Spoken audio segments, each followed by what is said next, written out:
Recording by Chris Godinho. The Next Logical Step by Bova. Ordinarily, the military least wants to have the others know the final details of their war plans. But logically, there would be times. I don't really see what this problem has anything to do with me, the CIA man said. And frankly, there are a lot of more important things I could be doing. Ford, the physicist, glanced at General Leroy. The general had that quizzical expression on his face, the look that meant he was about to do something decisive. Would you like to see the problem firsthand?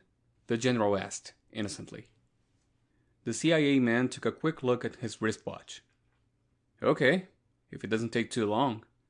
It's late enough already. It won't take very long, will it, Ford? The general said, getting out of his chair. Not very long, Ford agreed. Only a lifetime. The CIA man grunted as they went to the doorway and left the general's office.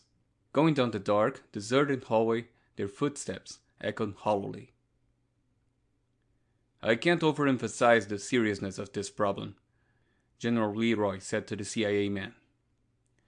8 ranking members of the general staff had either resigned their commissions or gone straight to the violent ward after just one session with the computer. The CIA man scowled. Is this area secure? General Leroy's face turned red. This entire building is as secure as any edifice in the free world, mister. And it's empty. We're the only living people inside here at this hour. I'm not taking any chances. Just want to be sure. Perhaps if I explain the computer a little more, Ford said, changing the subject, you'll know what to expect. Good idea, said the man from CIA. We told you that this is the most modern, most complex and delicate computer in the world. Nothing like it has ever been attempted before. Anywhere. I know that they don't have anything like it, the CIA man agreed. And you also know, I suppose, that it was built to simulate actual war situations. We fight wars in this computer. Wars with missiles and bombs and gas. Real wars. Complete down to the tiniest detail.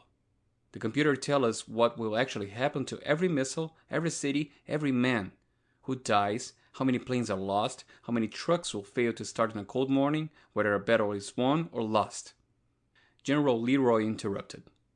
The computer runs these analyses for both sides, so we can see what's happening to them too. The CIA man gestured impatiently. War game simulations aren't new. You've been doing them for years. Yes, but this machine is different, Ford pointed out. It not only gives a much more detailed war game, it's the next logical step in the development of machine-simulated war games. He hesitated dramatically. Well, what is it? We've added a variation of the electroencephalograph. The CIA man stopped walking. The electro what? Electroencephalograph. You know, a recording device that reads the electrical patterns of your brain, like the electrocardiograph. Oh, but you see, we've given the EEG a reverse twist. Instead of using a machine that makes a recording of the brain's electrical wave output, we've developed a device that will take the computer's readout tapes and turn them into electrical patterns that are put into your brain. I don't get it. General Leroy took over. You sit at the machine's control console. A helmet is placed over your head. You set the machine in operation. You see the results. Yes, Ford went on. Instead of reading rows of figures from the computer's printer, you actually see the war being fought. Complete visual and auditory hallucinations. You can watch the progress of the battles, and as you change strategy and tactics, you can see the results before your eyes. The idea originally was to make it easier for the general staff to visualize strategic situations, General Leroy said. But everyone who's used the machine has either resigned his commission or gone insane, Ford added. The CIA man cocked an eye at Leroy. You've used the computer? Correct. And you have neither resigned nor cracked up.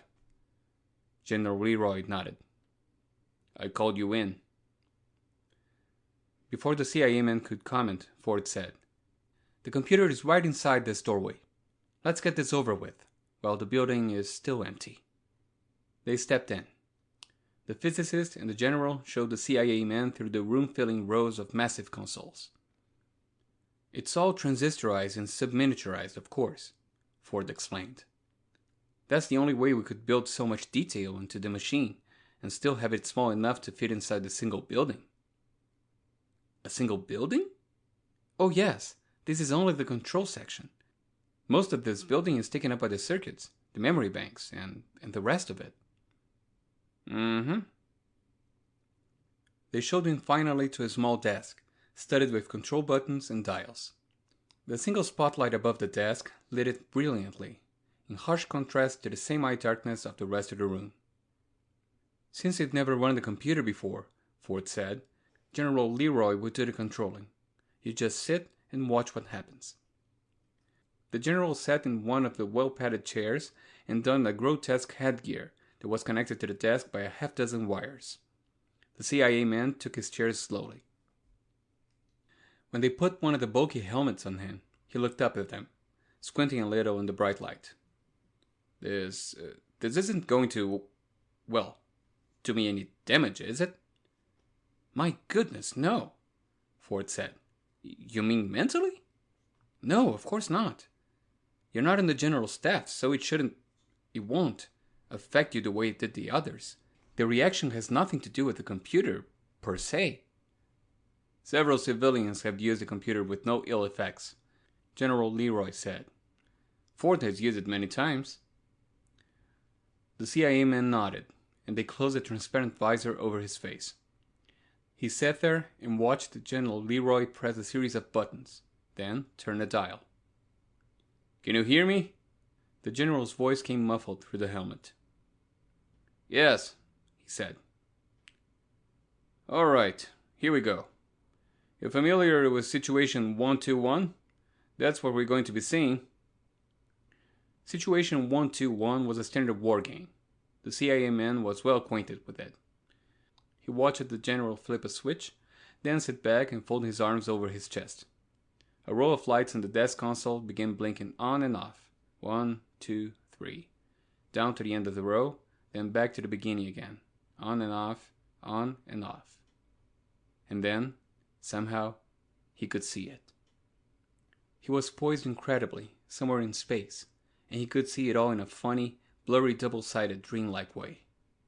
He seemed to be seeing several pictures and hearing many voices, all at once. It was all mixed up, and yet it made a weird kind of sense. For a panicked instant, he wanted to rip the helmet off his head. "It's only an illusion," he told himself, forcing calm in his unwilling nerves. Only an illusion. But it seemed strangely real. He was watching the Gulf of Mexico. He could see Florida off to his right, and the arching coast of the southeastern United States. He could even make out the Rio Grande River. Situation 121 started, he remembered, with the discovery of missile-bearing enemy submarines in the Gulf. Even as he watched the whole area, as though perched on a satellite, he could see, on the water and close up, the menacing shadowy figure of a submarine, gliding through the crystal blue sea. He saw, too, a patrol plane as it spotted the submarine and sent an urgent radio warning. The underwater picture dissolved in a bewildering burst of bubbles. A missile had been launched. Within seconds, another burst, this time a nuclear depth charge, utterly destroyed the submarine. It was confusing. He was every place at once. The details were overpowering, but the total picture was agonizingly clear. 6 submarines fired missiles from the Gulf of Mexico. 4 were immediately sunk, but too late. New Orleans, St. Louis, and 3 Air Force bases were obliterated by hydrogen fusion warheads. The CIA man was familiar with the opening stages of the war. The first missile fired at the United States was the signal for whole fleets of missiles and bombers to launch themselves at the enemy. It was confusing to see the world at once. At times, he could not tell if the fireball and mushroom cloud was over Chicago or Shanghai, New York or Novosibirsk, Baltimore or Budapest. It did not make much difference, really. They all got in the first few hours of the war, as did London and Moscow, Washington and Peking, Detroit and Delhi, and many, many more. The defensive systems on all sides seemed to operate well, except that there were never enough anti-missiles. Defensive systems were expensive compared to attack rockets. It was cheaper to build a deterrent than to defend against it. The missiles flashed up from submarines and railway cars, from underground silos and stratospheric jets. Secret ones fired off automatically when a certain airbase command post ceased beaming out a restraining radio signal. The defensive systems were simply overloaded, and when the bombs ran out, the missiles carried dust and germs and gas. On and on. For 6 days and 6 firelit nights. Launch, boost, coast, re-enter, death. And now it was over, the CIA man thought. The missiles were all gone. The airplanes were exhausted. The nations that had built the weapons no longer existed. By all the rules he knew of, the war should have been ended. Yet the fighting did not end. The machine knew better. There were still many ways to kill an enemy, time-tested ways. There were armies fighting in 4 continents, armies that had marched overland, or splashed ashore from the sea, or dropped out of the skies. Incredibly, the war went on.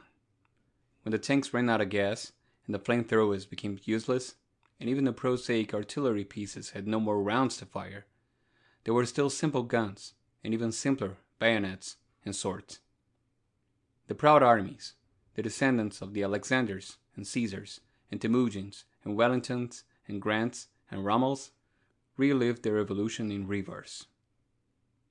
The war went on. Slowly, inevitably, the army split apart into smaller and smaller units, until the tortured countryside that so recently had felt the impact of nuclear war once again knew the tread of bands of armed marauders. The tiny savage groups, stranded in alien lands, far from the homes and families that they knew to be destroyed, carried on a mockery of war, lived out the land, fought their own countrymen if the occasion suited, and revived the ancient terror of a hand-wielded, personal, one head at a time killing. The CIA man watched the world disintegrate. Death was an individual business now, and none the better for no longer being mass-produced. In agonized fascination, he saw the myriad ways in which a man might die. Murder was only one of them. Radiation, disease, toxic gases that lingered and drifted on the once innocent winds, and, finally, the most efficient destroyer of them all, starvation. 3 billion people, give or take a meaningless 100 million, lived on the planet Earth when the war began. Now, with the tenuous thread of civilization burned away, most of those who were not killed by the fighting itself succumbed inexorably to starvation. Not everyone died, of course. Life went on. Some were lucky. A long darkness settled in the world. Life went on for a few, a pitiful few, a bitter, hateful, suspicious, savage few. Cities became pest holes. Books became fuel. Knowledge died. Civilization was completely gone from the planet Earth. The helmet was lifted slowly off his head. The CIA man found that he was too weak to raise his arms and help. He was shivering and damp with perspiration. "Now you see," Ford said quietly, "why the military men cracked up when they used a computer." General Leroy, even, was pale. "How can a man with any conscience at all direct a military operation when he knows that that will be the consequence?" The CIA man struck up a cigarette and pulled hard on it. He exhaled sharply. "Are all the war games like that? Every plan?" "Some are worse," Ford said. "We picked an average one for you. Even one of the brush fire games get out of hand and end up like that." "So, what do you intend to do? Why did you call me in? What can I do?" "You're the CIA," the general said. "Don't you handle espionage?" "Yes, but what's that got to do with it?" The general looked at him. It seems to me that the next logical step is to make them certain that they get the plans to this computer. And fast.